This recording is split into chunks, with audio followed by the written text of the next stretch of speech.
Hey everybody, welcome to Quirk Radio. It is Friday, unusually, a Friday, the January 27th, and it's episode one of our new series talking about why the three of us decided to become entrepreneurs. Kevin, what's our actual episode number?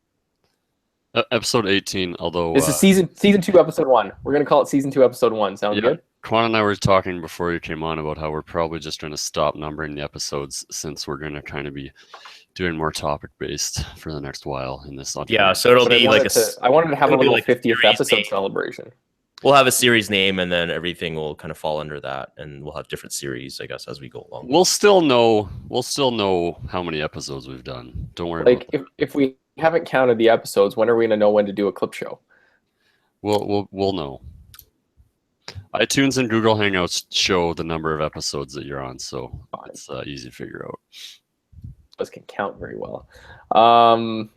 So let me give you a bit of background for those of you who weren't here listening to us last week.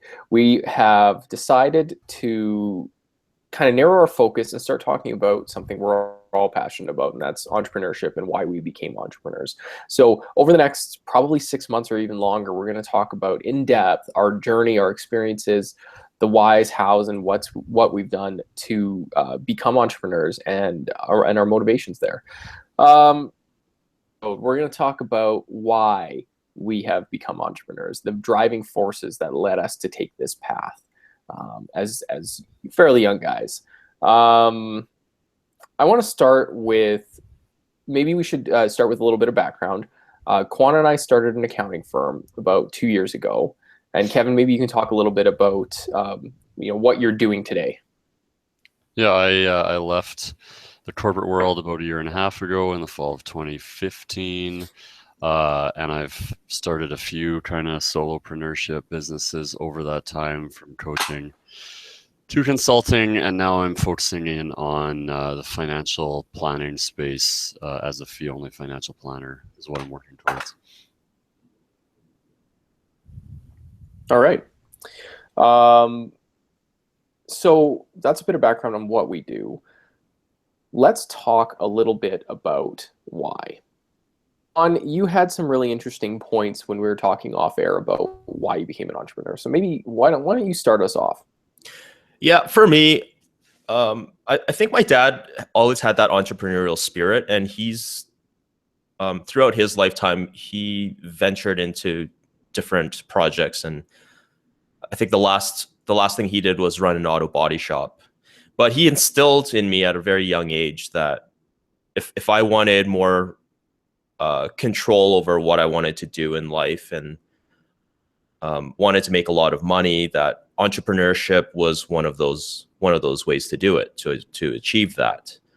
And I didn't really know what that meant, but as I got older, my interests kind of peaked as I saw successful entrepreneurs around me and the things that they got to do, and just learning more about it in school.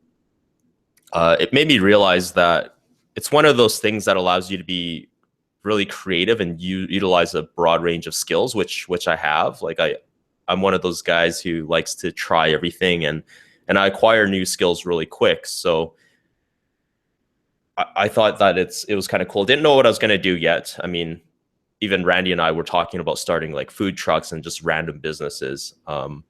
So it kind of happened naturally over a period of time.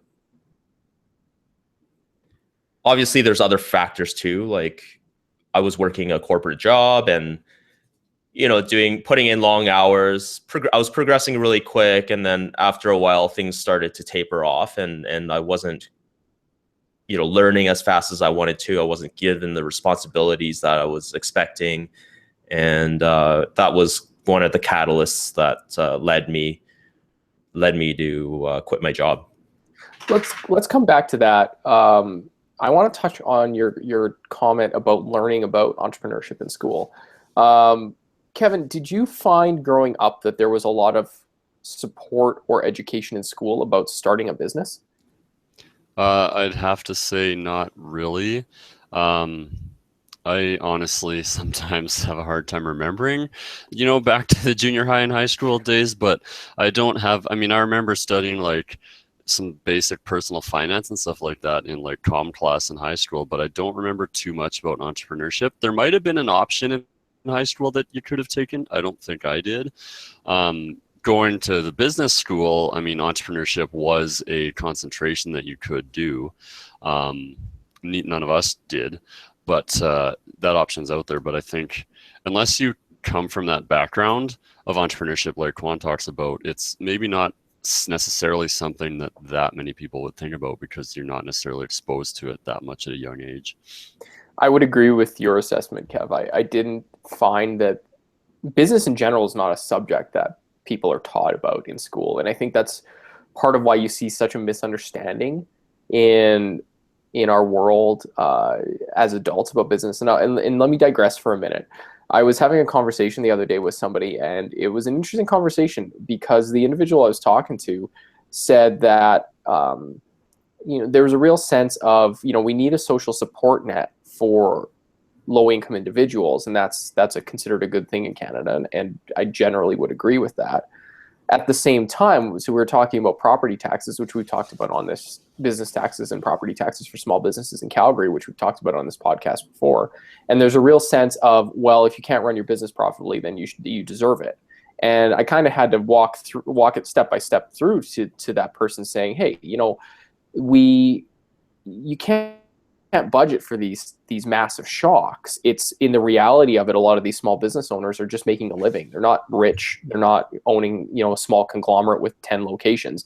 For the most part, these people are running a shop, and they're doing it out of passion. They're not doing it out of a desire necessarily to get wealthy, and maybe they aren't wealthy. So that when we kind of had that conversation, it really clarified for that person saying, okay, yeah, maybe I understand a little bit more of what's going on. And I think that's an evidence of that lack of understanding. Yeah, and that's a good point of this misconception that sometimes exists out there about, entrepreneurs all wanting to be like millionaires and just about the money, but that's definitely not true.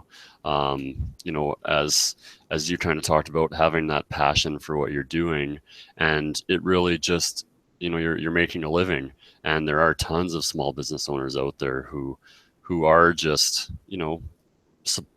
providing for their families and trying to live a decent life. So it's not all about making millions of dollars. I know myself in my business, I'm not really necessarily looking to make $1 million. I'm looking more to have that impact and helping people while still having a decent quality of life. Looks like Randy has stepped away. I'm back. Always Yeah. back.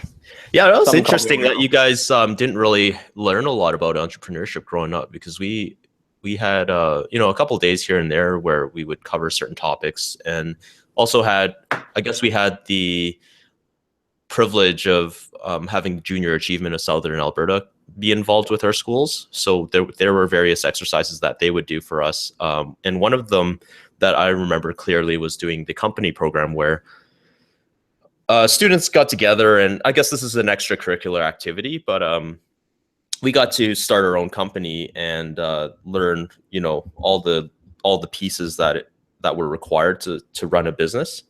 And we sold gift baskets, and the timing was in fall, leading up to Christmas. So, but it was valuable in that we had to work together as a group, come up with a marketing plan and sales strategy, budgeting, and all that stuff. So it was good to learn from a young age. Yeah, and you're fortunate that you went to a school that had those programs. I actually volunteer with that exact program right now. The group that I have this year is selling bracelets, but not all schools sign up for Junior Achievement. So, and it is an extracurricular activity. So if you're not participating, you're going to miss out. Do you think there's an underlying kind of,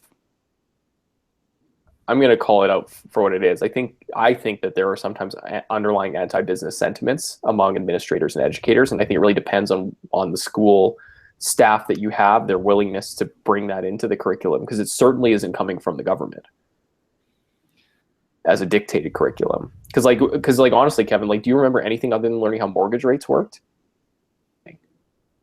Compound interest, yeah, which Right, applies compound to interest. things like mortgage rates and savings rates, basically. I mean, I guess the curriculum, from what I remember, in social studies, for example, you're focusing on history, and that's mostly government and national history. I mean, yeah, there's things like the Hudson's Bay Company in Canada's history, but it's much more, It's it's so high not, level. It's not like they're going through how Hudson's Bay Company started, really, from an yeah, operational standpoint. Like that would teach you. It's like the importance of it to history.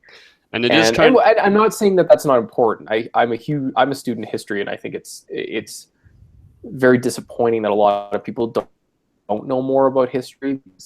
I'm going to use a cliche, but that's why history repeats itself, is because people don't recognize shit coming when it happens. So I'm not saying you get rid of it. I'm just saying, like, obviously something's got to give, but and we've talked about it before on the old iteration of the show, that practical life skills that you're not really learning anything of. And I honestly think understanding how to run a business is a practical life skill. Yeah, For and a it's lot of people, something it that's should something be. that's really tough to teach as well. I mean, I think that's one of those skills that you learn through experience.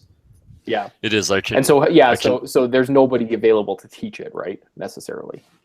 Well, I don't know if that's entirely it. I think, there are teachers who, teach business classes in high school and stuff like that in some schools.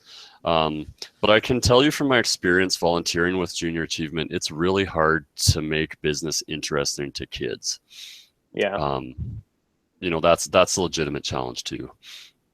But But I mean, it's hard to make reading plays interesting to kids too, it's true. Anything you're right? teaching to a Mhm. certain degree How is hard to interesting is make. trigonometry for kids? Yeah, no, It was very interesting to me. I was always into the math and the sciences, but when it came to like How interesting is trigonometry to kids that aren't special like Quan?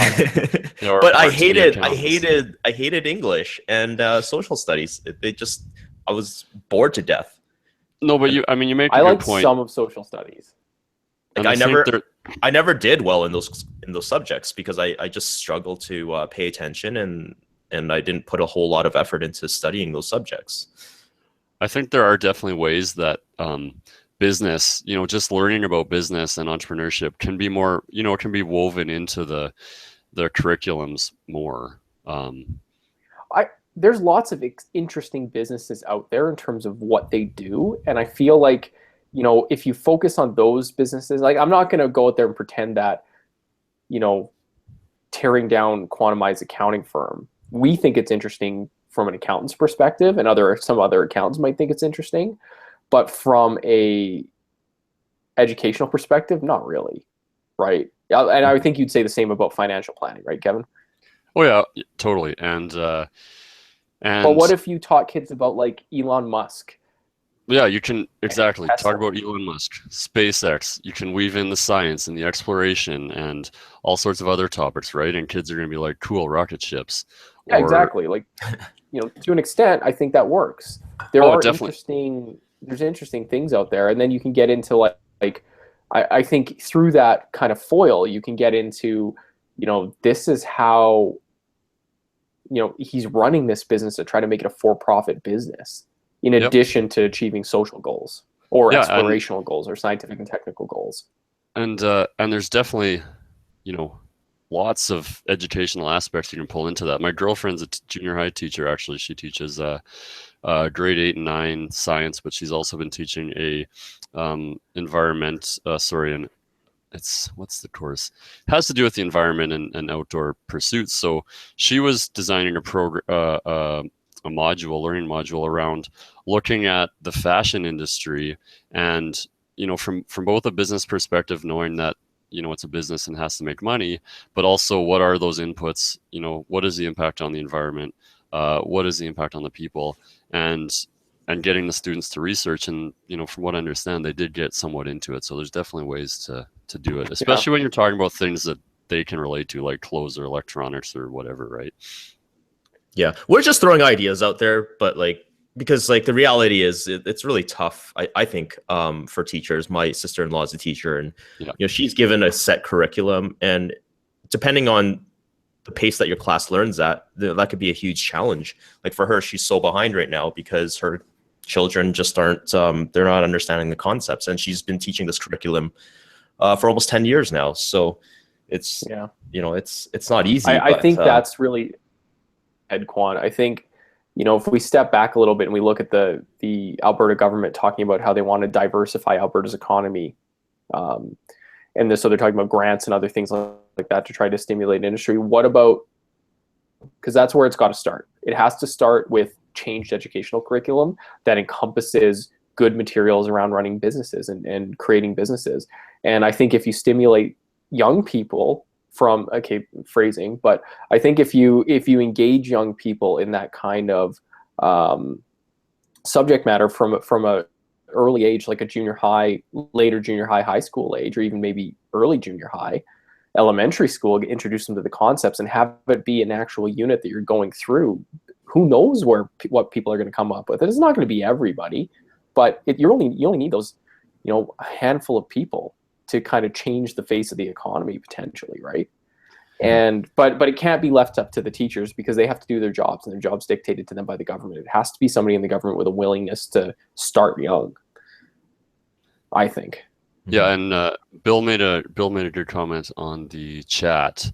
Thinking that there'd be lots of value in having more guest speakers. Small business owners sharing their stories to just educate kids and create that creative spark and plant that seed with them. Yeah, I think that's a good idea. I think that'll go into the queue for sure, because we certainly know a lot of different small business owners doing different things for different reasons, and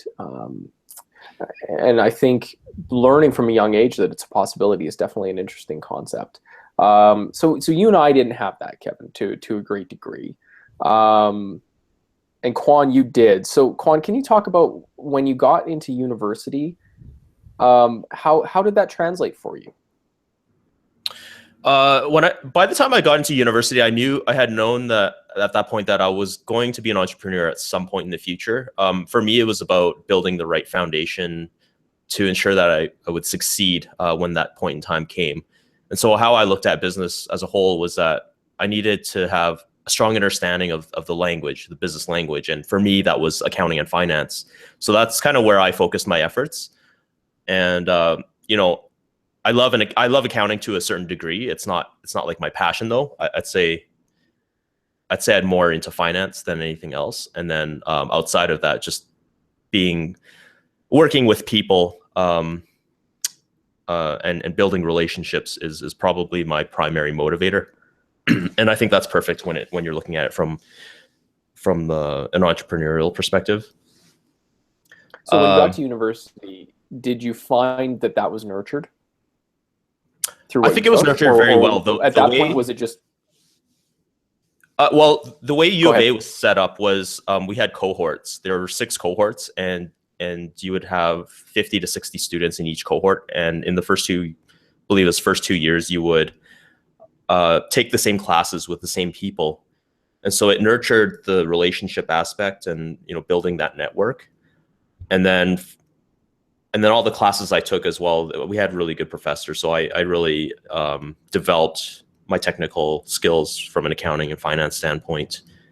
But from the entrepreneurial perspective, it's just all the pieces were falling together. I just didn't realize until much later on in life that those were key accomplishments that would contribute to our success today.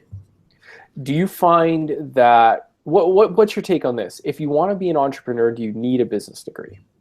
I don't think you do. I like when I said that it allows you to be creative and utilize a broad set of skills and all of that. I mean, you don't necessarily have to have those skills yourself. I think that as long as you can bring someone on board with those skills and you're able to work with them, that could fill the gap quite well. And I mean, ultimately, what does a business do? It solves a problem for people, right? So you don't need a business degree to come up with an idea to solve a problem. How helpful do you think it is to be able to wear the different hats? All right, let's come back to that, actually. Kevin, when you got to university, I want to stay on the timeline here. So you didn't really have a lot of exposure growing up to the concept of being an entrepreneur. When you got to university, did something change for you there? Like, what was your goal in school then at that point? Honestly, looking back on it, I wasn't thinking too much about entrepreneurship when I was in university. It was more, this is going to be my safety net kind of thing. So I'm going to get my degree, I'm going to get a good job, save up some money and work for a few years, get some experience, and then kind of see what comes next. But I was kind of just looking to get that business degree, get that kind of minimum requirement checked, because I was confident in my abilities that once I would get into an organization that I would be able to be successful, and then see what happened from there. So at that stage in your life, the goal was still go get a job and kind of figure it out from there, see where that takes you. And it was very much the traditional, follow the traditional path. I mean, I can remember being in my, third year university talking about like, oh, I'm going to be married by the time I'm 27 and, have a kid when I'm 29. And I remember that. Actually, I remember you had things planned out pretty hardcore. Yeah, so I had the same thought process. And it was very much that traditional path. And none of that has happened, by the way. And I'm now 31. And I'm okay with that. But it was much like I was just kind of following the path. I didn't kind of wake up from that path until I'd probably been working for close to 5 years. Hold that thought, because that concept of waking up is interesting to me, and I want to touch back on that. Maybe not this episode, maybe in the future, but question of kind of education's role in this. So I would be very similar to you, Kevin, honestly. Like, I got to school and I was like, I remember I was in marketing at first, and then I switched into accounting just because I was good at it. And I was like, and so full disclosure, both my parents, I have tons of accountants in my family. It's almost a family business in a sense. Both my parents, an uncle, and this is something that I didn't want to do.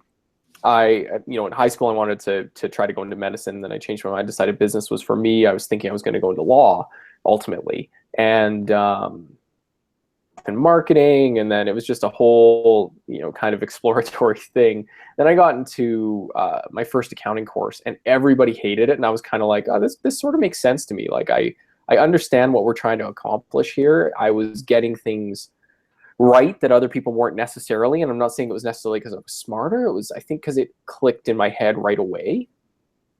So light bulbs went off, and I was like, okay, well, let's look at my parents, and they're kind of friends from articling at firms who they'd stayed in touch with, and everybody was really successful and had good careers and blah blah blah. So then that's, I think, where that safety net thought process started coming. Like, okay, this is a good job. I can get a professional designation. I can make myself really marketable.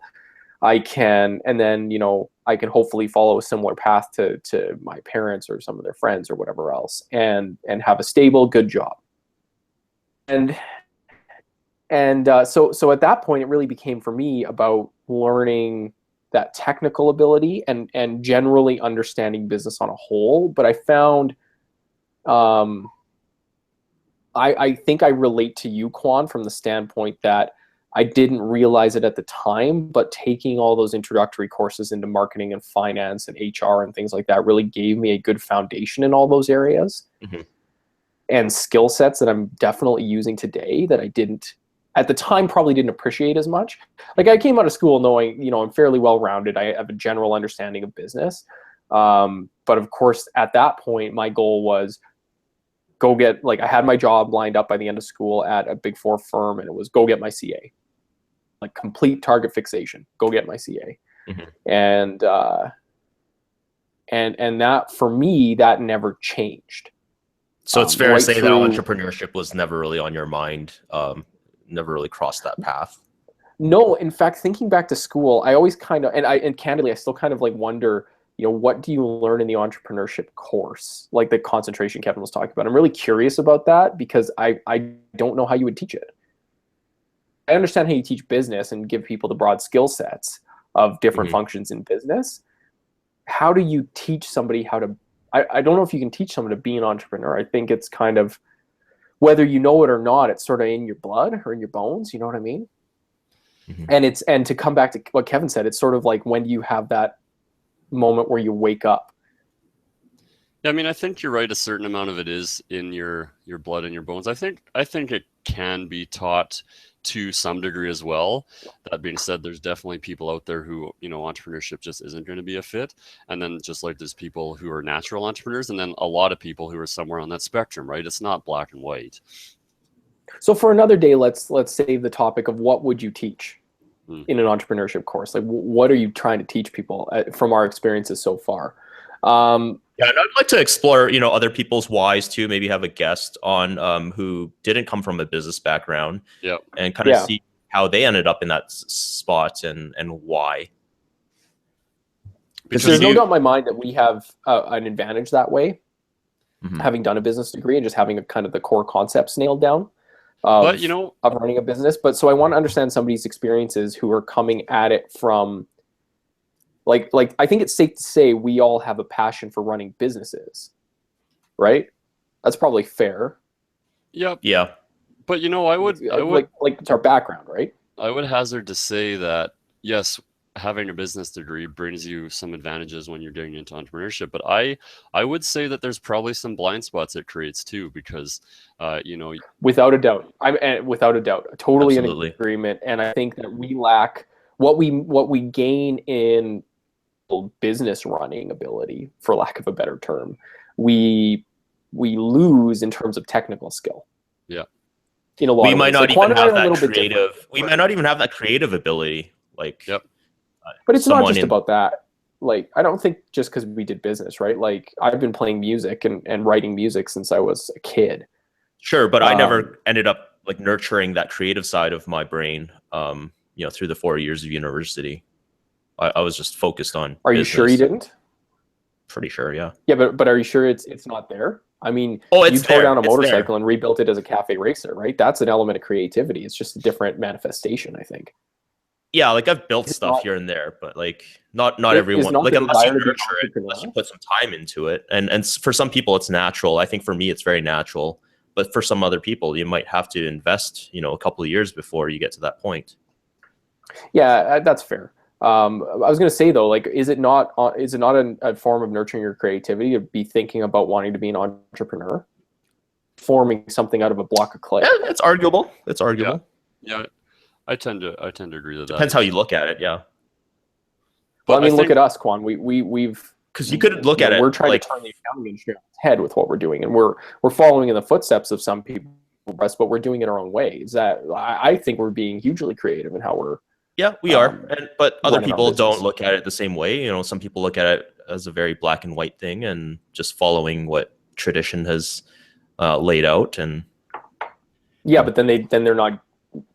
Oh, you're saying other businesses, not. Yeah. So I think it's very circumstantial. Well, yeah. At the end of the day, I think there's an element of that. I mean, I would say if you look at a lot of professional businesses in particular, it really is a matter of like, go get my designation or degree or what have you, and then hang a shingle and then build my book of business and do my professional services the way they've always been done. I think there's a huge element of that. And I'm still not taking anything away from those people, because it still takes a ton of guts to do that, because you could just as easily just stay working at a company or a firm that's already been built and get your paycheck. So not taking anything away from it, but I think in a lot of cases, being an entrepreneur is about being creative, because you have to come to the market with something different than the people who have come before you. And we've learned that, like, through running our own business.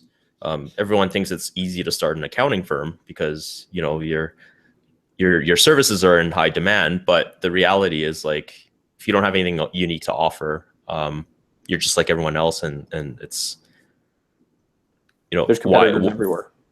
Yeah, why would the customer choose you over someone else? Like, especially in accounting, because there really is no barrier to entry. If you look at and the comparison I like to make is maybe to the supplements industry. Like, anyone can come up with a formula, but the hard part is really like making it unique and being able to sell and market it. I think Uncle Randy's super cornstarch pills. Yeah, will start you up good. Yeah, so I see accounting. I see a lot of parallels between that and accounting. But I mean, I think just that general conversation raises a good point that there's tons of different ways you can get into business. You can start up a mature industry, something in a mature industry like accounting. You can start something totally new and disruptive, right? You can marry those together. You can do a creative venture. There's millions of businesses around the world, right? Obviously, there's tons of different ways you can do it, and I don't think there's a right way. Like you said, if you solve someone's problem, if you solve someone's problem, you're able to effectively start a business, right? Yeah, exactly. In many cases, solve someone's problem at a price that they're willing to pay for and they see value in, right? So going back to what we've been talking about today, which is the role of education in forming us as entrepreneurs, as future entrepreneurs, whether they knew it or not, or whether we knew it or not. One of our listeners, Bill, sent me a chart here that showed where people acquired their skills and as a characteristic of successful entrepreneurs. And so the top 3 are experience as an employee, higher education at 33%, 30% at higher education, and 26% for mentors. So I think that lines up in a lot of ways with what we've talked about today, that, basic education is not really forming a role here. Higher education is where you picked up a lot of your skills. And I think that's fair to say, because a lot of people are going to learn either their trade or their skill in a higher education setting, or professional ability or whatever it is, and then or a business degree for that matter. I don't know that you're coming out of high school necessarily with the skills. Yeah, I think that's fair to say. I'd say like 70 to 80% of my skills that are relevant for what I'm doing today are developed from having a good mentor and just the experience, the work experience. Basic things like how to communicate, how to manage your time, how to manage your projects. It's like, and the soft skills. It's all that kind of stuff, not necessarily all the technical mumbo jumbo. Yeah, I am with you. I mean, the technical is, especially in what we do, the technical is important, and I don't think we can overlook that we've done a ton of education as well. Like Kwan, you and I have done years of education beyond university, and we're still learning. We're still learning. Like, we're both taking a 3-year program right now to expand upon our tax knowledge, and I'm 31, and I stayed up last night doing my homework till like midnight. So, my baby slept, which is something I didn't necessarily think I would be doing. But there you go. It's learning's never going to end. I think if you're an entrepreneur, learning really never ends. Not if you want to stay in business. No, exactly. Or, that's about as blunt as you can put it. You're absolutely right. The world's constantly changing, right? You gotta evolve or die, basically. Yeah. It's a very cutthroat world that I think is certainly not for everybody. It's weird because it's a simultaneous. Do you find it's a simultaneous, super supportive world at the same time you're swimming out in the middle of the ocean with predators all around you, right? I think definitely one of the things that surprised me, just because of the stereotypes that businesses have, that it's all about competition, or like the Donald Trump, like art of the deal. You have win-lose. No, you can't both win. But now being in especially I think the small business community, it's so supportive. And even, talking to other companies who may be your competitor in quotation marks, there's tons of support. Like, it's that abundance mentality versus scarcity mentality, I think. Yeah. And I've been pleasantly surprised by how much support there is. Yeah, I think we see that. I think we see that in our local economies. I can't speak to, let's say, like Vancouver, or if you're in Toronto, or, any of the US markets, if it's the same way. But I know even in certain industries, you have more of that than others. Like, I know the craft brewery industry in Calgary is very, very supportive, and to the point where they're helping each other out and doing collaboration brews and storing each other's inventory. And,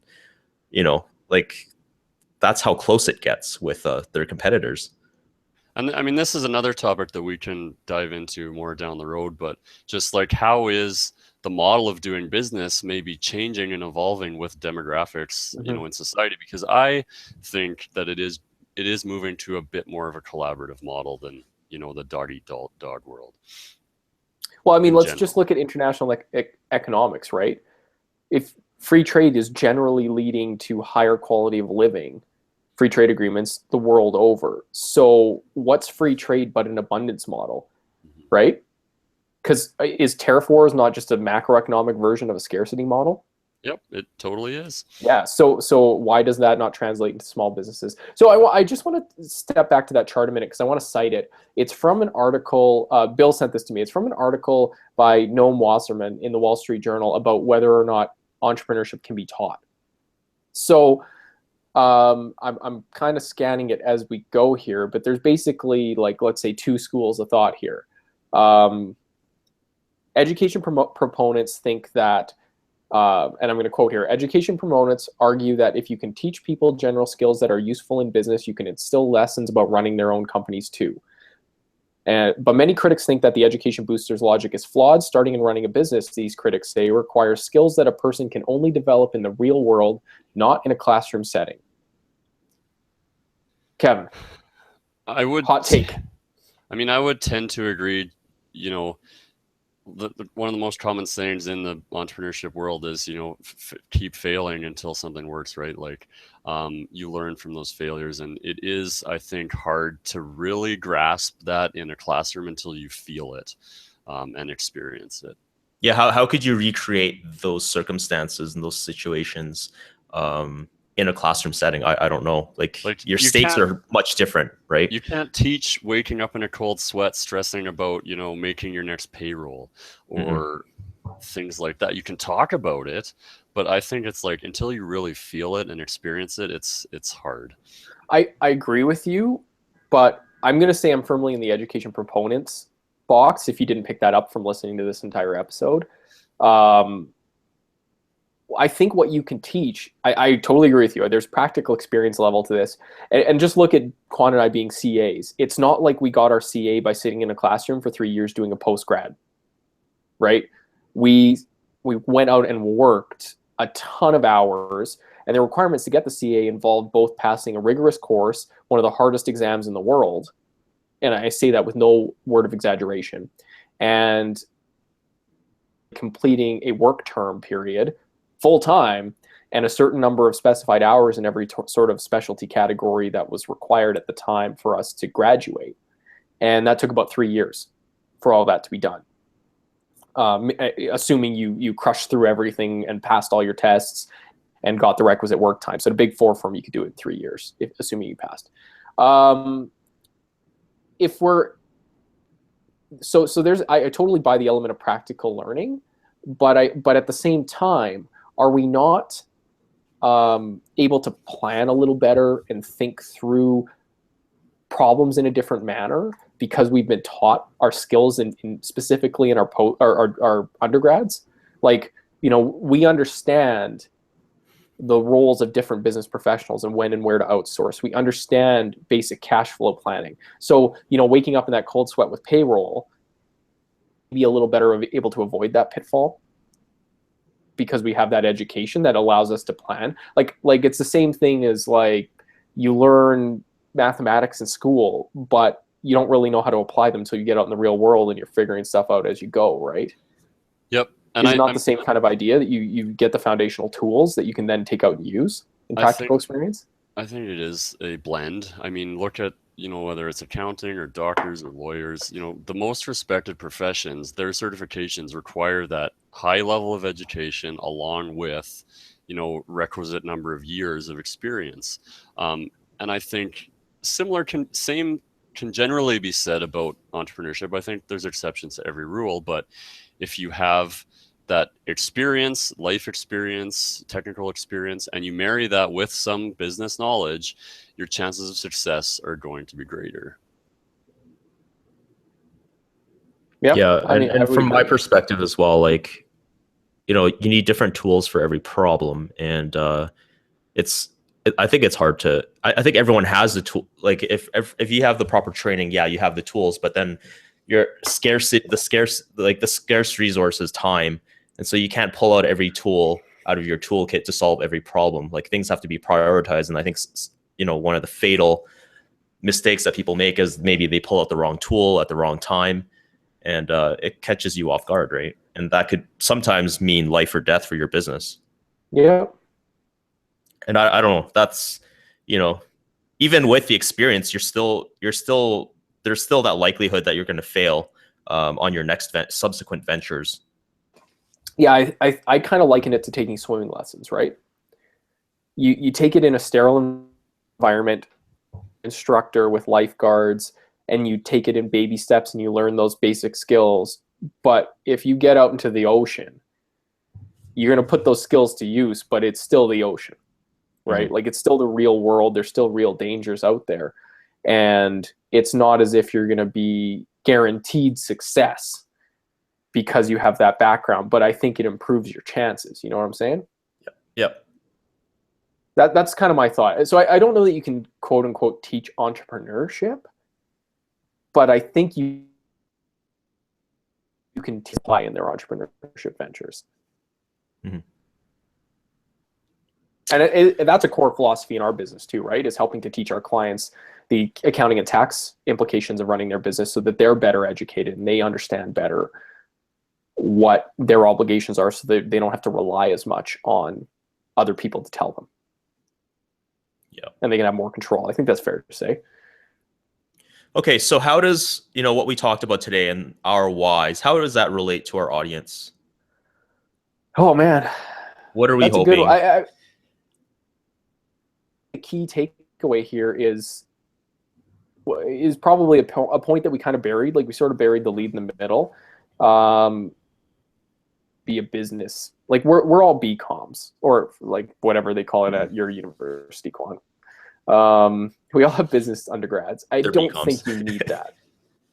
I have BCom everywhere, so I don't think you need that, right? Like, you don't need a BCom to run a business by any stretch of the imagination. I don't want to turn anybody off thinking that skills, what you have in terms of business skills or lack thereof, you probably have developed either, through work experience or through trade school or through university in a different discipline, an expertise of your own, and you become the product. Like, I think that's part of why we're successful, Quan. We're not selling our business degree in our business. We're selling our expertise as accountants, as professional accountants.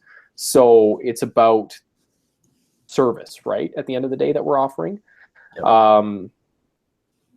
That's what I would say. Like, that's how I would relate to it, and maybe think back on those tools and those skill sets that you've developed over the years, in terms of how they might help you in your business, and then try to use that to figure out where your blind spots are. Yeah, I have a question here for you, Kevin. I know we briefly spoke about this before the show, but you mentioned that 80% of people out there who are working for someone, they're unhappy or dissatisfied with their current position.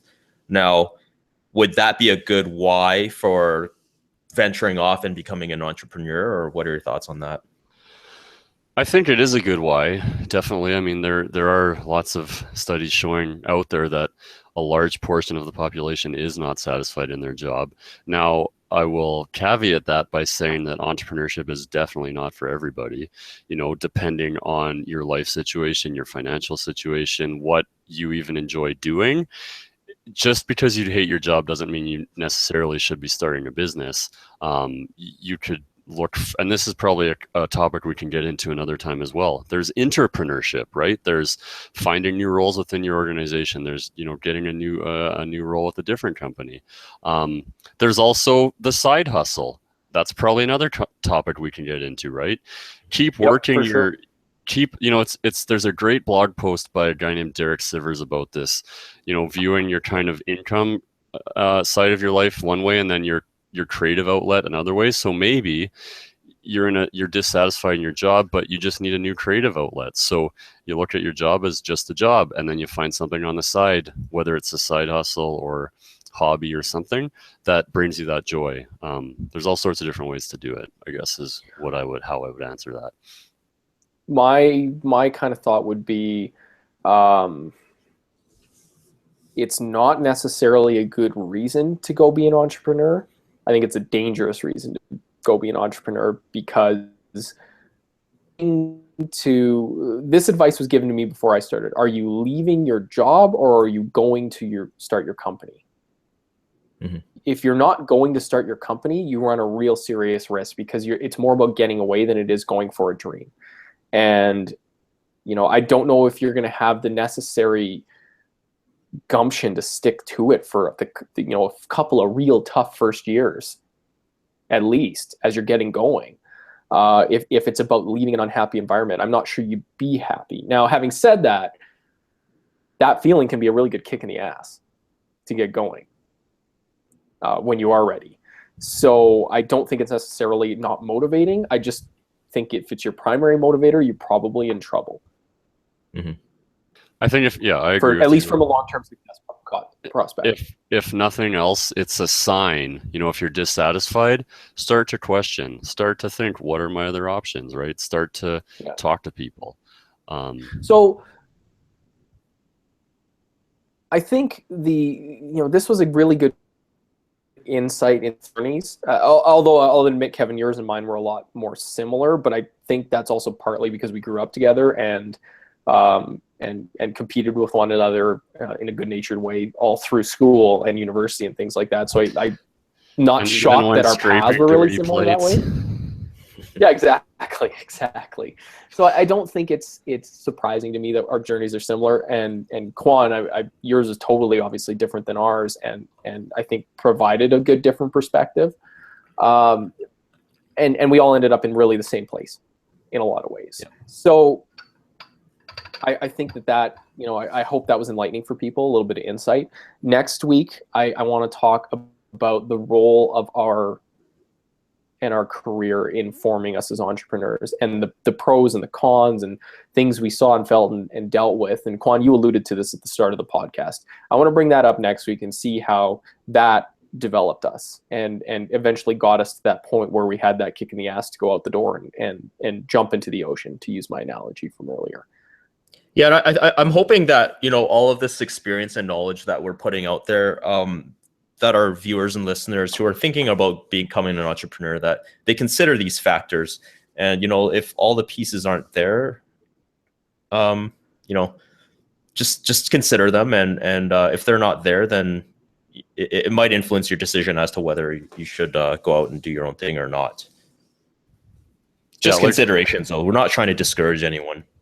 Or encourage, for that matter. We're trying to just share the experience, right? Like, it's not easy. It's not for everyone. It's a great way of life for sure.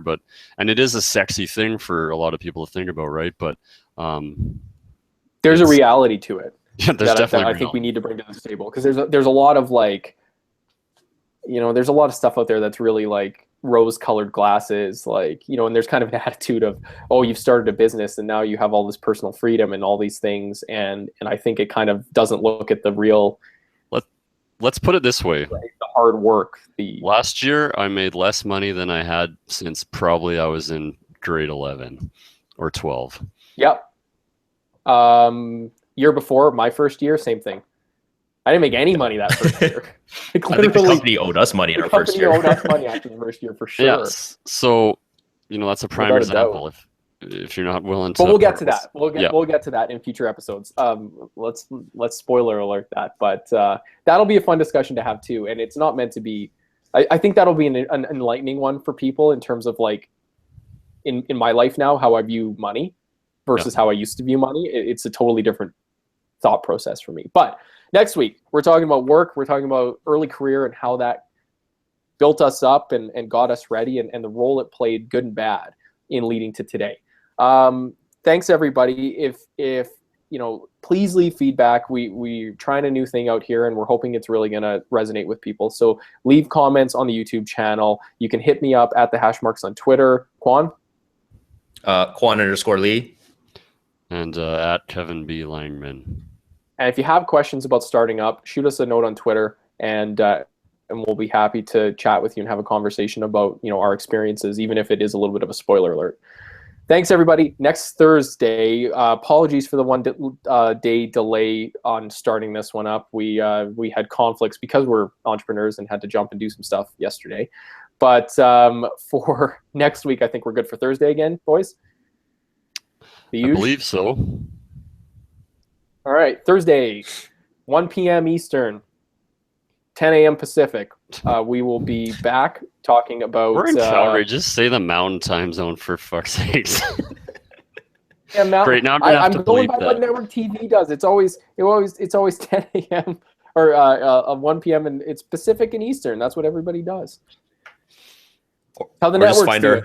find our video later in the day. Yeah, or Yeah, listen it's to always us on there. iTunes, Google Play. Whatever iTunes, works Google for Play, you. website, corkradio.ca.